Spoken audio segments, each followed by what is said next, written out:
Good morning India. परमात्मा क्यों भेजता है हमें इस पृथ्वी पर? बहुत अच्छा सवाल। परमात्मा इसलिए भेजता है, परमात्मा का हमें भेजने के पीछे कोई उद्देश्य होता है। जिस काम को हमें पूरा करना है, परमात्मा पहले से तय किया रहता है कि ये काम हमें पूरा करना है। और अगर हम अपने टारगेट को पहचान लेते हैं, तब हमें दुनिया की कोई शक्ति नहीं हरा पाता है। पर हम हारते वही हैं जब हम अपना टारगेट पता नहीं रहता है। जब टारगेट पता नहीं होगा तो प्लानिंग टारगेट के मुताबिक नहीं बनेगा। परमात्मा ने जो चीज हमें दिया है, अगर उसके अनुकूल हम जाते हैं तो हमारे साथ परमात्मा का कदम होता है। एक कदम हमारा होता है तो दूसरा कदम परमात्मा का होता है। पर अगर वो परमात्मा के विपरीत दिशा में हम चलेंगे, तभी हमें विफलता हाथ लगती है, क्योंकि वहां हम 100% नहीं दे पाते। और यही कारण है कि चाइना और जापान के बच्चे काफी टैलेंटेड होते हैं, क्योंकि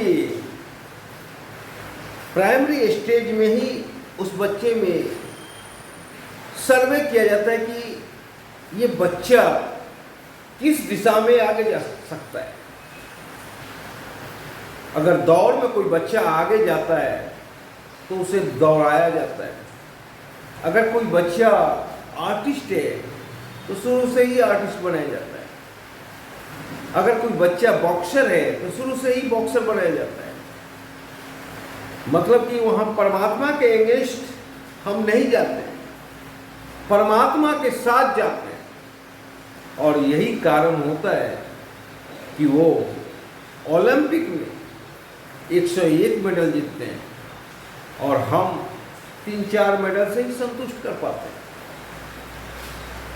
क्योंकि उनकी शिक्षा प्रणाली परमात्मा के साथ जुड़ा हुआ है। और हमारी शिक्षा प्रणाली भी परमात्मा के साथ जुड़ा हुआ करता था। महाभारत के समय गुरु द्रोण के शिविर में आपने देखा होगा कि अर्जुन धनुष विद्या में निपुण है, तो भीम गदा विद्या में निपुण है, तो भाला फेंकने में नकुल और सहदेव निपुण है। ये सब चीज देखने को मिलता था। दुर्योधन गदा विद्या में निपुण था। मतलब महाभारत के समय भी परमात्मा का ख्याल रखा जाता था कि जिसमें जो टैलेंट है उसी दिशा में बच्चे को डेवलप करें हम, और ताकि कठिनाई ना हो और वो बच्चा कभी रुकेगा नहीं डेवलप करने में। तो परमात्मा ने अगर हमें एक आर्टिस्ट बना के भेजा है और हम दूसरा काम कर रहे हैं, तब हम दूसरे काम में सक्सेस नहीं होंगे। अगर परमात्मा ने मुझे कुछ और के लिए भेजा है और वही काम कर रहे हैं, तब हम उस दिशा में सक्सेस होंगे। तो परमात्मा का अपना टारगेट होता है कि ये टारगेट पूरा करके लाना है। और अगर हम टारगेट पूरा करते हैं तो परमात्मा सबसे ज्यादा खुश होता है। परमात्मा चाहता है कि आप उससे आगे जाओ, क्योंकि परमात्मा पिता के समान है और एक पिता ही चाहता है कि पुत्र उससे भी आगे जाए। और परमात्मा चाहता है कि तुम अपने आप को पहचानो, तुम्हारे अंदर हमने क्या दिया है और उसी दिशा में तुम आगे बढ़ो। और जो अपने आप को पहचान जाता है वो परमात्मा को पहचान जाता है, और जो अपने आप को नहीं पहचानता है वो परमात्मा को नहीं पहचानता है। परमात्मा को जानने का एक ही तरीका है, तुम अपने आप को जानो, परमात्मा को जान जाओ, और कोई तरीका नहीं है। इसलिए मैं अभी भी कहता हूँ कि कोई भी बच्चा अगर किसी दिशा में जा रहा है तो उसमें सबसे पहली बात देखिए कि उस बच्चे के अंदर क्या कैपेसिटी है। वो बच्चा हो सकता है डांसर है, हो सकता है म्यूजिशियन है, हो सकता है एक लीडर है, हो सकता है एक एक्टर है। जो उसमें गुण है उसी दिशा में उसे धकेले, फोर्स करे, तब देखिएगा गोली की रफ्तार से भी तेज वो बच्चा का रफ्तार होगा। अगर उसके अगेंस्ट आपने डाला तब उसका रफ्तार बहुत धीमे होगा और वो उतना डेवलप नहीं कर पाएगा जितना कि उस दिशा में डेवलप कर सकता था।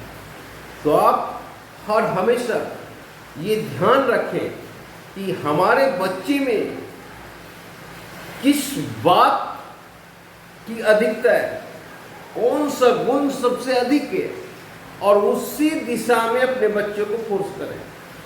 अन्यथा माँ बाप अपने सपने को पूरा करने के लिए बच्चे को डॉक्टर और इंजीनियर बनाना चाहते हैं, यहीं पे बच्चे का सपना चकनाचूर होता है। बच्चे का कुछ और सपना है जो परमात्मा ने उसे दिया है, और माँ बाप का कुछ और सपना है। अगर माँ बाप के सपने की दिशा में वो बच्चा जाएगा